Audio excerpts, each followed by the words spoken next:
African time. So they did report, I think it was last year, that Cape Town was one of the most visited places in the world, which is quite beautiful.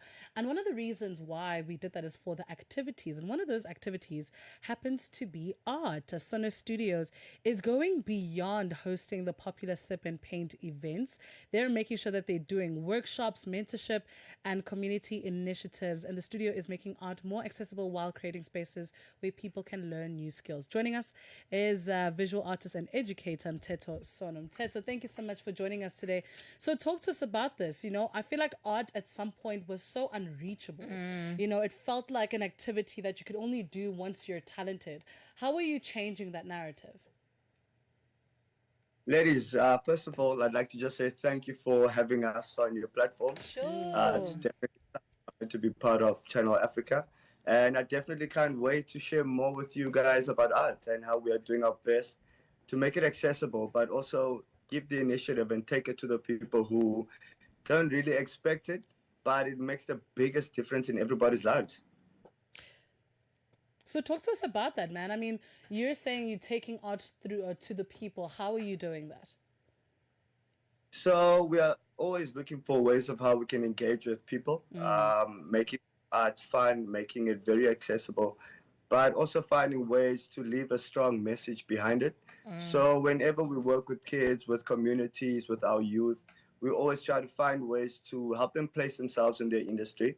We do understand that art is very complicated from afar, but man, there's so much room for growth in it. I mean, like you ladies were mentioning earlier, Bafana also has a lot of room for growth. There's a room for growth in everything in SA. And art just so happens to be one of those industries as well at the moment. So, Mthetho, chat to us about why you think more and more people are gravitating towards this kind of creative space and outlet.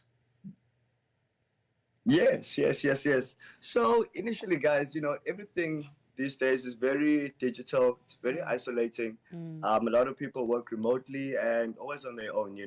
So there is a new craving for analog activities again.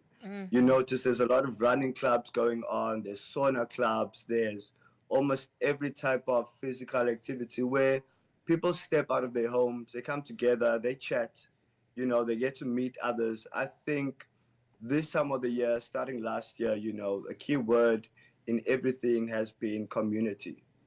People are looking for community again everywhere they are because we spend so much time alone. Independence has become the main thing these days, and I think everybody's just trying to step back a bit and just get involved with everything.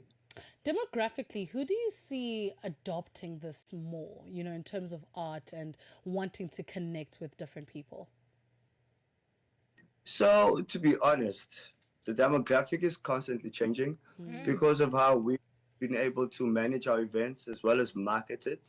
I think one of our strong points is hosting events that have been open to everybody, that have been attractive to our diverse culture of Cape Town. We've found beautiful venues that make things very affordable and accommodating. So we are able to pull everybody from all sides of Cape Town and not particularly focus on a particular demographic. Even with our youth projects, one of the driving factors for that was how do we get this to kids at Lokshin who might not necessarily have the resources to be in town, but are also looking for something to keep them out of the streets and just genuine negativity. Mthetho, as an artist and an educator, you obviously know the struggles that come with being an artist and building a sustainable career. What are some of, the words of wisdom or advice that you would give young people trying to turn their art into a sustainable career? Because it is a very difficult space to enter. But what is happening in terms of that? How are you making it more accessible for them? So from our side, it's usually our workshops, our art lessons, and everything else. But for those who'd like to take it a bit further, we do offer very close mentorship with the young kids, Okay. even our students, in how to set up your career, how to conduct yourself, creating portfolios. One thing that's a misconception is in art is that you make this one beautiful artwork, and it changes your life. However, we are constantly updating portfolios, constantly applying for things. And those are kind of skills that will help young kids develop from a young age instead of going through the traditional trial and error, you know?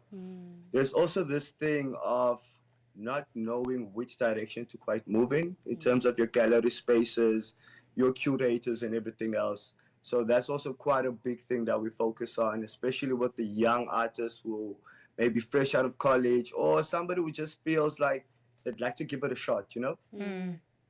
But I feel like also another, just to kind of layer on Poppy's question is, what are some of the things that are inspiring them? Because I do feel that the younger generation, they live on the internet, right? And they've been exposed to a more digital aspect of life, so whereas, maybe in our generation, we kind of got exposed to nature and playing and human connection, what are some of the things that you hear inspiring them, especially in their art? To be honest, digital art is really helping the new kids. The thing is, it really connects with things that they genuinely are interested in, things that they genuinely playing with. But even with that, man, everything always needs to start somewhere. And if you can physically, if you can do it tangibly, you can always do it digitally. So we like to work in reverse. We don't really like to do too much digital work. Instead, we try to bring people back to the traditional way of learning the skills, growing the skill. Because at the end of the day, even digital ideas have to start on a piece of paper, And even any creative idea you have, you need to be able to draft it down. You need to be able to conceptualize it. You need to be able to actually look at the bigger picture so you can know how to approach things. So whether it's the digital space they're looking to get into, whether it's traditional, we definitely offer all of our hands. And one thing I can say is there's always room for painting. As much as the world is moving forward, something as intimate and as simple as painting really changes people, There aren't much experiences today where we get to actually deal with ourselves and have to look internally in order to maybe do something externally. So what's about painting is it kind of brings us back into that. And just that simple connection is something that a lot of people have lost because of how fast things are moving, because of how much demand there is, how much social media influence we get. But we really, really just try to just simplify everything again, bring it back to the basics. And we are also surprised to see the connection people grow with themselves and how it just impacts them, Seeing how somebody walks in through the doors and how they are struggling to leave after a 4-hour session is something we really cannot replace, You are changing lives and in such an amazing, amazing way. Mthetho Sono, where can we find all the details on Sono Studios and the incredible work you're doing? Thank you very much. So everybody, you can definitely get us on your social media, which is Instagram, SONOSTUDIOS_SA. You can definitely email us at sonostudios.sa@gmail.com. Apart from that, my exhibitions and artworks are on Mthetho_Sono. At the moment, we definitely only use those two platforms, but man, we believe our reach is much greater than that. It's much further than that. And just being featured on your platform, guys, it has been that's amazing. No, you're spectacular, man. Keep doing the amazing work. Thank you so much for joining us on The Upside. And please, when you are in Joburg, pop in. Like, let's paint. And when we're in Cape Town, we promise to do the same. Oh, definitely, man. We owe you guys a session. It's coming. It's there. Don't worry. Everything is done on our side. It's just a matter of coming there. Thank you so much. Mthetho Sono, visual artist and educator on The Upside, educating us on the incredible work that's happening, not even just in Cape Town, but in the art space. So many cool experiences and people that are just trying new things. I love it. Absolutely exciting. It is a 5:30 Central African Times. Can you paint us a picture of what's happening in sports, dear Zycon? Come on. Sports.